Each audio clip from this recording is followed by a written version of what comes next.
रोहित पवारांनी पार्थ पवारांना जमिनीवर राहून काम करण्याचा सल्ला दिलेला आहे, काय कसं बघता येते?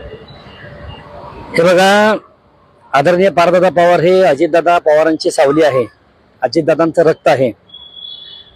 त्या महाराष्ट्रामध्ये आदरणीय अजितदादा ह्या राज्याचे उपमुख्यमंत्री असताना, अर्थमंत्री असताना आदरणीय दादांनी अनेक लोकांच्या समस्या दूर केलेल्या आहेत.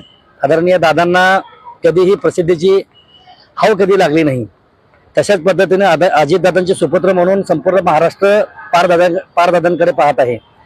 पारदादा हे कधीही प्रसिद्धीच्या मोहात नसतात. पारदादा अनेक लोकांचे ज्या वेळेस त्यांची भेट काही सर्वसामान्य ह्या महाराष्ट्रातील युवक असतील, युवती असतील, शेतकरी असतील, कष्टकरी लोक असतील, जेव्हा पारदादांची भेट घेतात, पारदादा त्यांच्या समस्याचं निवारण करतात, त्यांच्या मदतीला धावून जातात.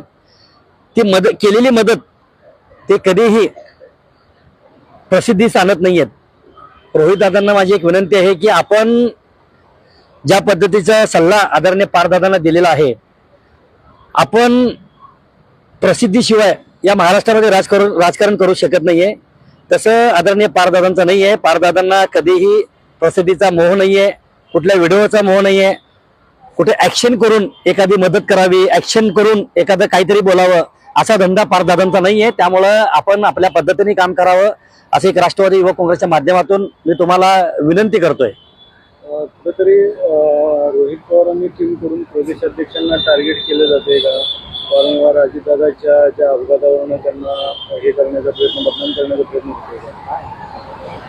हे बघा, आदरणीय अजितदादांनी जेव्हा निर्णय घेतलेला आहे त्या वेळेस खऱ्या अर्थाने आमच्या राष्ट्रवादी काँग्रेस पार्टीचे प्रदेशाध्यक्ष सन्माननीय सुनीलजी तटकरे साहेब असतील, धनंजय मुंडे साहेब असतील, भुजबळ साहेब असतील किंवा प्रफुल्लभाई पटेल असतील, जेव्हा अजितदादांनी निर्णय घेतला त्या वेळेस सक्षमपणे आदरणीय अजितदादांच्या पाठीशी, अजितदादांचे हात बळकट करण्यासाठी या लोकांनी कशाची पर्वा न करता आदरणीय अजितदादांच्या पाठीशी उभं राहिले. आज अजितदादांच्या मृत्यूनंतर, अजितदादांच्या अपघाती निधनानंतर तुम्हाला माहित असेल की या राष्ट्रवादी काँग्रेस पार्टीमध्ये अजितदादा गेल्यानंतर फक्त आदरणीय अजितदादांच्याच पक्षाला टार्गेट केलं जाते, हे तर संपूर्ण महाराष्ट्राला कळतंय.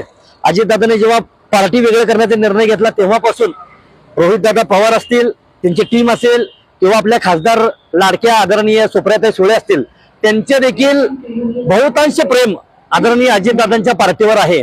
म्हणून असं होतंय, शेवटी कसं आहे माहितीये का, सत्याचा विजय होत आलेला आहे. आदरणीय अजितदादा हे सत्याच्या मार्गावर कधीही खोटं न बोलणारा हा नेता या महाराष्ट्राने गमावलेला आहे. आदरणीय अजितदादांना सत्याच्या बाबतीमध्ये कधीही अजितदादा सत्याच्या बाजूने चालणार होते. एखाद्याला शब्द दिला तर त्या शब्दामध्ये कधीही बदल अजितदादाच्या माध्यमातून होत नव्हता. आता काही जण शब्दामध्ये बदल करतात, जी गोष्ट घडलेली असते ती कुठं घडली नाही असं करून कांगावा करण्याचं काम तुतारी गटाकडनं होतं, हे संपूर्ण महाराष्ट्राला माहित आहे. आणि मी आज तुम्हाला सांगतो, या महाराष्ट्रातील अजितदादांचे सर्व निष्ठावंत कार्यकर्ते आदरणीय या राष्ट्रवादी काँग्रेस पार्टीचे प्रदेशाध्यक्ष सन्माननीय सुनीलजी तटकरे साहेब असतील, प्रफुल्लभाई पटेल असेल, भुजबळ साहेब असतील किंवा धनंजय मुंडे साहेब असतील, यांच्या पाठीशी आदरणीय अजितदादांचा कार्यकर्ता यांच्या सोबत असणार आहे. कारण की हे पडत्या काळामध्ये अजितदादांसोबत होते.